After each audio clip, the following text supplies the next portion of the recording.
सकाळ समूहाच्या स्टडी रूमचा लाभ घेण्याचे वड्डी ग्रामपंचायत वड्डीच्या लोकनियुक्त सरपंच कुमारी यशोधरा राजे शिंदे सरकार यांनी केले आवाहन। पुणे येथे झालेल्या सकाळ स्टडी रूमच्या वतीने घेण्यात आलेल्या स्पर्धा परीक्षेचे विद्यार्थ्यांसाठी मोफत मार्गदर्शन कार्यक्रमाचे आयोजन टिळक स्मारक मंदिर सदाशिव पेठ पुणे या ठिकाणी ज्ञानदीप अकॅडमी पुणे तर्फे पार पडला। या निमित्ताने सकाळ स्टडी रूमच्या प्रकाशन सोहळा सांगली जिल्ह्याचे पालकमंत्री नामदार चंद्रकांत दादा पाटील, महाराष्ट्रातील सर्वात युवा सरपंच कुमारी यशोधरा राजे शिंदे सरकार, सीआयडी अतिरिक्त पोलीस महासंचालक सुनील रामानंद, यशोदाचे संचालक शेखर गायकवाड, पुणे पोलीस उपायुक्त संदीप सिंह गिल, डीवायएसपी प्रमोद चौगुले, डीडीआर अमोल यादव यांच्या उपस्थितीमध्ये पार पडला। यावेळी सकाळ स्टडी रूमतर्फे महाराष्ट्रातील पहिली युवा सरपंच म्हणून यशोधरा राजे शिंदे सरकार यांचा गौरव करण्यात आला। यावेळी एक युवा सरपंच म्हणून गावातील समस्या सोडवताना येणाऱ्या अडचणींबाबत विद्यार्थ्यांनी त्यांच्याशी संवाद साधला। एक छोटीशी मुलगी सरपंच झाल्यानंतर सरपंच म्हणून गावाने स्वीकारताना त्यांना काय अडचणी आल्या, गावातील सर्वात मोठा महापालिका कचरा डेपो हा प्रश्न त्यांनी महापालिका आयुक्त यांच्या मदतीने दूर केला।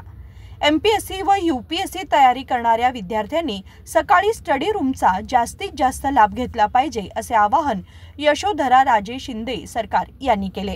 क्वेश्चन एवढा छान प्रश्न होता की माझा माईक पण पडला। तेच आता तो प्रश्न बघतोच मी।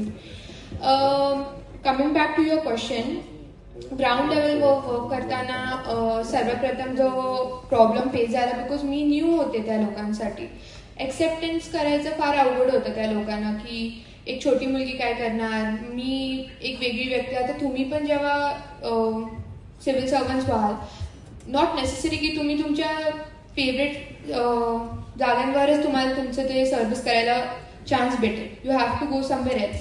तर तिथले लोकांना तुम्हाला पहिला जाणून घ्यायला लागणार, ते करायचं फार अवघड असतं first of all. Second of all, एवढा मोठा प्रोसेस असतो एक छोटं काम करण्यासाठी। इवन इफ मला एक छोटंसं रोड बांधायचं असेल, I have to do so many paper works.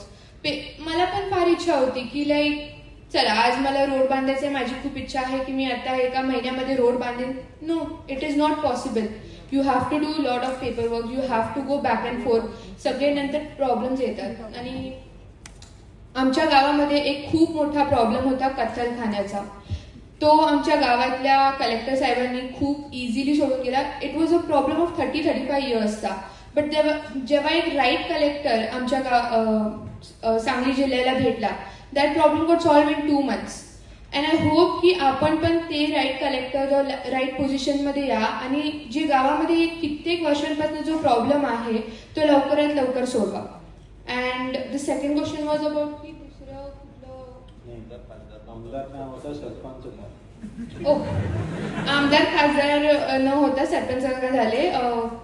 25 age लागतं आमदार खासदार व्हायला, 30 एज लागतं आमदार खासदार व्हायला। लोकांचा असंच प्रेम आणि सपोर्ट राहिला तर अगर मी स्वतःला तेवढी कॅपेबल समजते तर मी नक्की इलेक्शनमध्ये उतरीन आणि या देशासाठी, या महाराष्ट्रासाठी नक्की जास्तीत जास्त चांगलं काम करायचा प्रयत्न करेल। थँक्यू।